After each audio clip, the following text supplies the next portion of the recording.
बच्चों, कैसे हैं आप लोग। तो अब चलते हैं अध्याय 6 के कुछ विशेष प्रश्नों की ओर जो परीक्षा की दृष्टि से बहुत उपयोगी हैं। तो इसमें जो पहला प्रश्न है वो है कि तमिलनाडु में भक्ति आंदोलन की 2 प्रमुख स्त्री संतों के नाम लिखिए। तो बच्चों, इसमें हम लिख सकते हैं कि तमिलनाडु में भक्ति आंदोलन की 2 प्रमुख स्त्री संत निम्नलिखित थीं। नंबर 1 अंडाल, जो स्वयं को विष्णु की प्रेयसी यानी प्रेमिका मानकर अपनी प्रेम भावनाओं को छंदों में व्यक्त करती थीं। और दूसरी जो स्त्री संत हुई हैं वो हुई हैं करिक्काल अम्मैयार, जो शिव भक्त थीं। इन्होंने अपनी उद्देश्य प्राप्ति के लिए घोर तपस्या का मार्ग अपनाया था। तो बच्चों, ये प्रश्न परीक्षा की दृष्टि से बहुत महत्वपूर्ण है और आप इसको कर लेंगे। अगला प्रश्न है गंगईकोंड चोलपुरम, जो विशाल शिव मंदिर था, उसका निर्माण किस चोल शासक ने करवाया था। तो बच्चों, इसका सही आंसर है राजेंद्र चोल प्रथम। इसके बाद हम अगले क्वेश्चन की ओर चलते हैं कि बासावन्ना कौन था। तो बासावन्ना के बारे में बता दें कि 12वीं शताब्दी में कर्नाटक में एक नवीन आंदोलन का उद्भव हुआ था और जिसका नेतृत्व बासावन्ना नामक एक ब्राह्मण ने किया था। बासावन्ना कलाचुरी राजा के दरबार में मंत्री थे। इनके अनुयायी, इनको जो मानने वाले थे, वो वीर शैव यानी शिव के वीर व लिंगायत यानी लिंग धारण करने वाले कहलाए। और आज भी लिंगायत समुदाय का इस क्षेत्र में महत्व है। तो इसके बाद हम अगले प्रश्न है किस चोल शासक ने संत कपि, जो अप्पार सवंदर और सुंदरार की धातु प्रतिमाएं एक शिव मंदिर में स्थापित करवाई थीं। ऐसा कौन सा चोल शासक था। तो इसका आंसर है चोल सम्राट परांतक प्रथम, जिसने की जो संत कवि थे अप्पार सवंदर और सुंदरार की धातु प्रतिमाएं एक शिव मंदिर में स्थापित करवाई थी।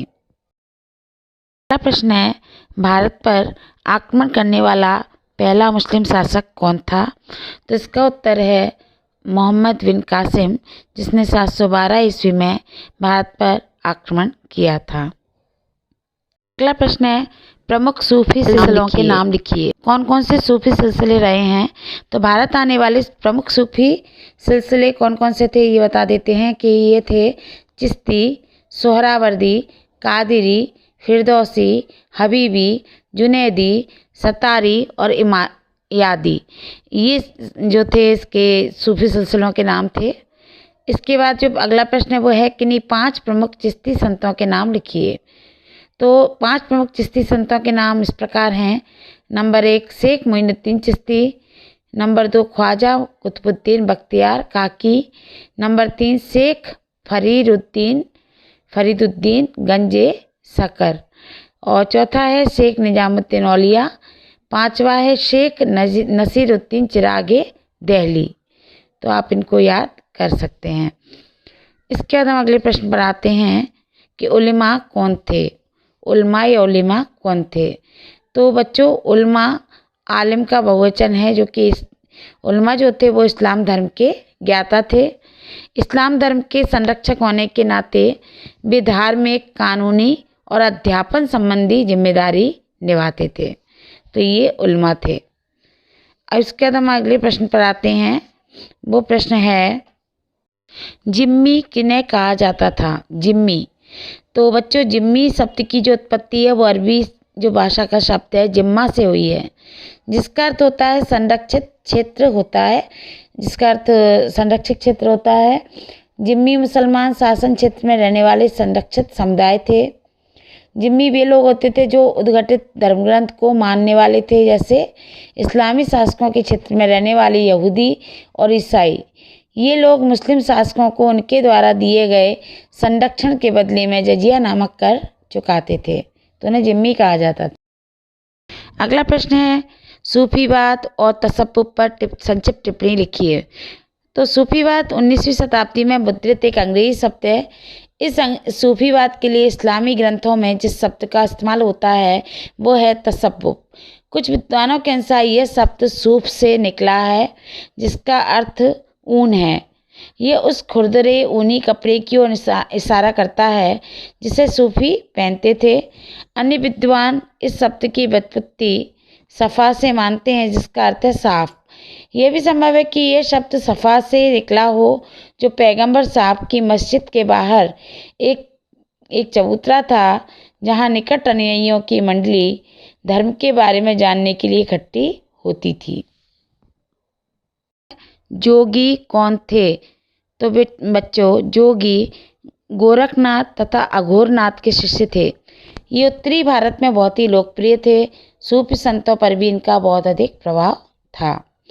इसके बाद अगले प्रश्न की ओर चलते हैं। मसनबी क्या थी? तो बच्चों, मसनबी क्या थी? मसनबी सूफी संतों द्वारा लिखी गई लंबी कविताएं थीं, जहां ईश्वर के प्रति प्रेम को मानवीय प्रेम के रूपक के द्वारा अभिव्यक्त किया गया था।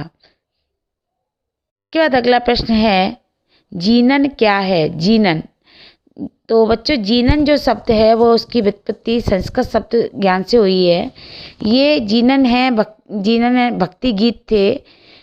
ये भक्ति गीत कहे जाते हैं कि जीनन जो राग में निबद्ध थे तथा पंजाबी, मुल्तानी, सिंधी, कच्छी, हिंदी और गुजराती भाषाओं में दैनिक प्रार्थना के दौरान गाए जाते थे, तो उन्हें जीनन कहते थे।